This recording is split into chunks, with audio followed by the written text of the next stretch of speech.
आज एक घटना जो दिल्ली के अंदर एक बजरंग दल के कार्यकर्ता रिंकू शर्मा की वहाँ के मुस्लिम लोगों के द्वारा एक षड्यंत्र के तहत हत्या कर दी गई और इसके संबंध में आज जिलाधिकारी महोदय को ज्ञापन देने के लिए आए थे।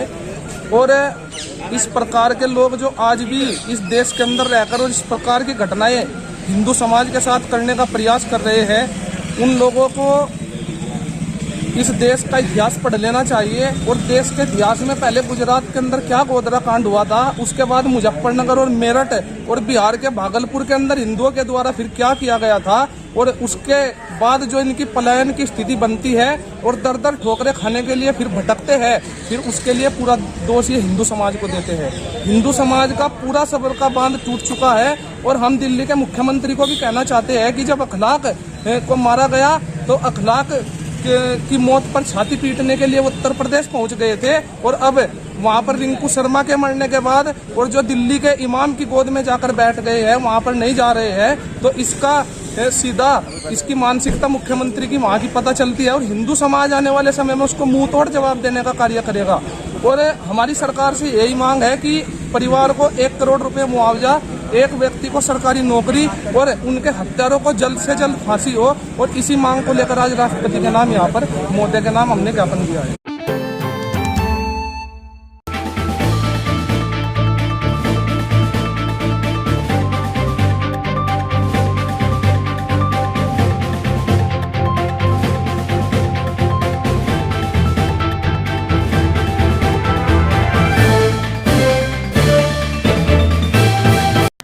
डेयरी संचालकों का एक लंबा आंदोलन पिछले 1.25 साल पहले कोरोना से पहले चला था।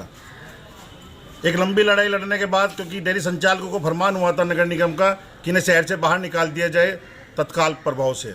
उस टाइम लंबे आंदोलन के बाद हमारे जिलाधिकारी महोदय ने हम लोगों को आश्वस्त किया था कि आपके खिलाफ कोई कार्रवाई नहीं होगी, और जो आप लोग अपना कारोबार जब तक कोई अस्थायी जगह आपको नहीं दी जाएगी, आप यहीं रह के अपना काम करें। उसके बाद आज तक हमारे ऊपर कोई क्वेश्चन ना तो कोई कार्रवाई हुई, ना ही हम लोगों के ऊपर दबाव बनाया गया कि बाहर जाएं। क्योंकि पिछले 6 महीने से डीएम साहब से वार्ता चल रही है लगातार कि किस व्यवस्था के तहत हम लोग बाहर जाएं। लेकिन थाना सदर के एक एसआई के द्वारा विवेचना के नाम पर करण सिंह के यहाँ जाकर जो भी वहाँ दिखाई दिया उसका नाम और पता पूछा, चाहे वो डेयरी संचालक था या नहीं था, चाहे वो उस मामले से वांछित था या नहीं था, उनके नाम और पते लिखे और बिना कुछ करे उनकी एफआईआर दर्ज कर कोर्ट में भेजने का काम कर दिया। हम पूछना चाहते हैं, अगर हम डेयरी संचालकों ने गलती की है तो एफआईआर हमारे पे दर्ज की जाए, हम लोग अगर गलत हैं तो हमें फांसी चढ़ाने का काम किया जाए। लेकिन जो लोग अड़ोस पड़ोस में रहते थे उनके नाम से भी एफआईआर दर्ज कर दी गई विवेचना के नाम पर। उन्हें कहा गया आप साइन इसलिए कर दे कि मुकदमा खत्म किया जा रहा है, और उन्हें फंसाने का काम किया गया। अफसोस की बात है कि कुछ पुलिस प्रशासक पुलिस को बदनाम करने का काम करते हैं। अपनी इच्छाएं पूरी ना होने पर उन्हों को गलत धाराओं में उत्पीड़ित करने का काम करते हैं। साफ तौर पे कहना चाहते हैं, जब तक उस एसआई को निलंबित नहीं किया जाएगा जिसने गलत तरीके से काम करने का काम किया है, हम लोग ये आंदोलन चलाते रहेंगे। और डीएम साहब से आग्रह करेंगे, जो निर्दोष लोगों पर चार्ज लगाए गए हैं, एफआईआर की गई है, वो तत्काल प्रभाव से वापस ली जाए।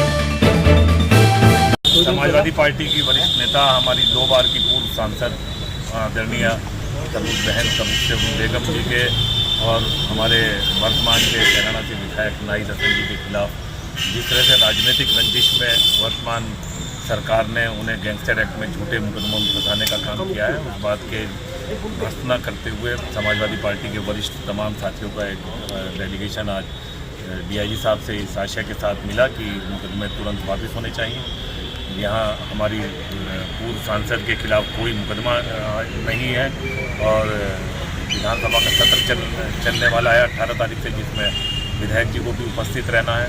ये इस बात को प्रदर्शित करता है कि लोकतंत्र में विपक्ष की आवाज़ को दबाने के लिए सत्ता पक्ष इस तरह की हरकतें कर रहा है, जिसकी समाजवादी पार्टी कड़े शब्दों में निंदा करती है। और हमने इस बात के लिए चेतावनी दी है डीआईजी साहब को कि समय रहते न्यायोचित कार्रवाई करते हुए इस मुकदमे को वापस लिया जाए।